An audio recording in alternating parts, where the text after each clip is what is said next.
So, Yet Another Zombie Survivors is a new game from the studio that brought us Yet Another Zombie Defense and Fury Unleashed. This time, they created a roguelike bullet hell that is similar to other games that have been successful lately, like Vampire Survivors, Bow and Razor Minions, and Soulstone Survivors. Though I'm not overly familiar with those games, it seems Yet Another Zombie Survivors should be different enough to stand on its own, especially for those who are fans of Yet Another Zombie Defense. This game retains a lot of things from Yet Another Zombie Defense, like the SWAT character, certain guns and power ups, but it's a whole different game on a whole different engine.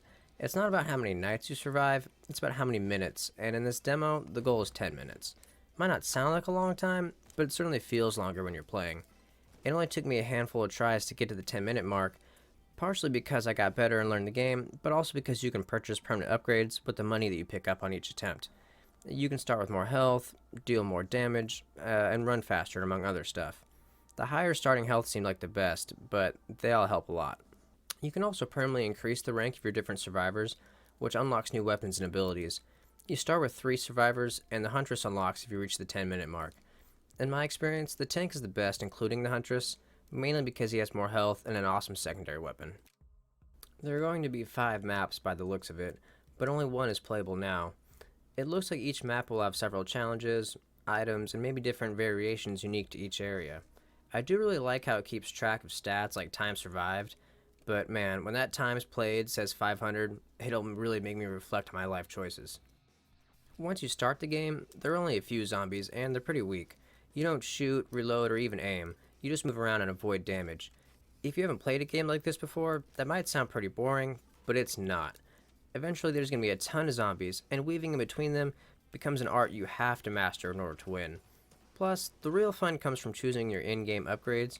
You get to do that every time you collect enough experienced diamond things on the ground, and your decisions are really important. You can bring in other characters for more firepower, or you can upgrade your weapons and abilities. Obviously, the longer you go, the faster and more plentiful the zombies become. They also add stronger zombies with health bars, and ones that leave behind a toxic slime. I swear I take more damage from that slime than anything else. This game is all about avoiding damage and choosing the best build with your upgrades through trial and error. And that's going to be the most important factors when it comes to the main game. How long will that trial and error take? And will the various characters and upgrades be balanced well enough so that the choices aren't obvious every run? Similar games have been criticized for becoming stale too quickly for reasons just like this. While we can't know for certain what the final version of the game will be like, the amount of characters, maps, and challenges are very encouraging for the amount of replayability. Plus, these developers have shown that they excel at this sort of simple but addicting game, and honestly, this could be their best one yet. There's a Steam community and a Discord where the developers listen to suggestions, and in this Discord, you can even see yet to be released survivors and enemies. An early access version of the game is slated for July 13th, and I'll have more videos covering it before then. Thanks for watching.